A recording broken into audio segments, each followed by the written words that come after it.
Parshat Yitro is the moment everything changes, because up until now, the Jewish people have been rescued a lot, right? Out of Egypt and through the sea and sustained in the Midbar. But in this Parsha, something shifts. They're no longer just saved, they're said to be chosen. At Har Sinai, God says, "V'hiyitem lisgula mikol ha'amim v'atem tiyuli mamlechet kohanim v'goy kadosh." You're going to be for me a treasured nation, a kingdom of priests, and a holy people. Now that phrase, the chosen people, has been very fraught. It's made many people uncomfortable, both inside and outside the Jewish world, because it can sound triumphalist or privileged or exclusionary. Like there's something special about Bnei Israel, but Parshat Yitro offers a very different understanding of what chosenness means. First of all, let's notice who receives the Torah. We're not talking about angels or great philosophers or even tzaddikim, like spiritual elites. We're talking about a nation of former slaves, people who knew what it meant to live without power, without security, without control over their own time. And the Torah is given after slavery, not before it, for a very particular reason. Because chosenness in the Torah is clearly not about superiority. It's about responsibility born from an experience. The Torah assumes that what you've lived through shapes what you can now be asked to do. Only a people who knows what it means to have no rest and to have no autonomy and to be treated as property rather than as people can fully understand what it means to be commanded about time and control, about Shabbat and about Rosh Chodesh and about justice and about the treatment of the stranger. And this is a model of chosenness that's clearly not about being rewarded for being special or exceptional. It's a model where, because of what you've been through, you're now called. You're now morally implicated. History has positioned you to carry this obligation.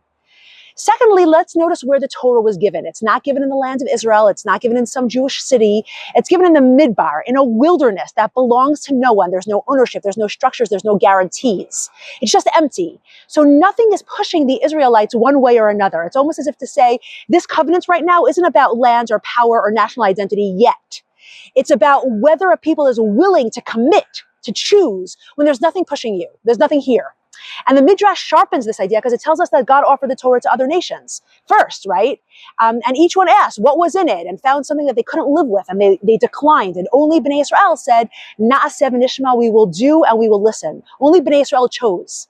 And this Midrash is sometimes read triumphalistically as if Israel passed some test and everybody else failed it. But read more carefully, it's teaching us that Bnei Israel isn't chosen because of innate greatness, but because they chose, because they consented to obligation, to the commands, to morals, to a life shaped by mitzvot and by moral responsibility.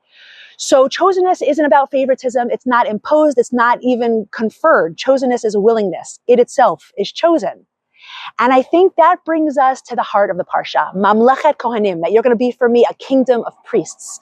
A priest doesn't live for himself. A priest lives on behalf of others. So God is not saying, you as a nation of priests, you're better than other nations. He's saying you're going to live differently. You're going to live for others.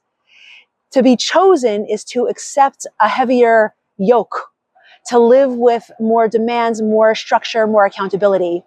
So rather than being a title that we carry or some kind of badge of honor, chosenness is in essence a life of responsibility.